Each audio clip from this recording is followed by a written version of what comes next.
ତୁମର ଇଚ୍ଛା ସଫଳ ହେଉ। ଆଜି ଆମ୍ଭମାନଙ୍କୁ ପ୍ରୟୋଜନ ଆହାର ଦିଅ। ଆମେ ଯେପରି ଆପଣ ଆପଣ ଅପରାଧମାନଙ୍କୁ କ୍ଷମା କରିଅଛୁ ସେହିପରି ଆମମାନଙ୍କର ଅପରାଧ ସବୁ କ୍ଷମା କର।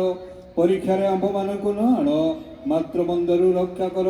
ଯେଣୁ ରାଜ୍ୟ, ପରାକ୍ରମ, ଗୌରବ ଯୁଗେ ଯୁଗେ ତୁମ୍ଭରି ହେଉ।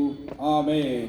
ଏତେବେଳେ ପିତା ଈଶ୍ୱରଙ୍କର ଅସୀମ ପ୍ରେମ, ପୁତ୍ର ପ୍ରଭୁ ଯୀଶୁ ଖ୍ରୀଷ୍ଟଙ୍କର ଅନୁଗ୍ରହ ଦୟା, ସାହାଯ୍ୟକାରୀ ପବିତ୍ର ଆତ୍ମାଙ୍କର ଚିରନ୍ତନ ଶାନ୍ତି, ଶକ୍ତି, ସହଭାଗିତା, ଚେତନା ଆମ ସମସ୍ତଙ୍କ ସହିତ, ବିଶେଷ ଭାବରେ ଉପସ୍ଥିତ ପ୍ରତ୍ୟେକ ଭାଇ ଭଉଣୀମାନଙ୍କ ସହିତ, ଖ୍ରୀଷ୍ଟାଶ୍ରିତ ପ୍ରତ୍ୟେକଙ୍କ ସହିତ, ଆମମାନଙ୍କର ଆୟୋଜନ କମିଟି, ପୁଣି ଆମମାନଙ୍କର ଆବାହକ, ବିଶେଷ କରି ଆମମାନଙ୍କର ବକ୍ତାଙ୍କ ସହିତ ସଦା ସର୍ବଦା ସଙ୍ଗେ ସଙ୍ଗେ ହୋଇ ସାହାଯ୍ୟ, ମଙ୍ଗଳ, ଉପକାର କରନ୍ତୁ।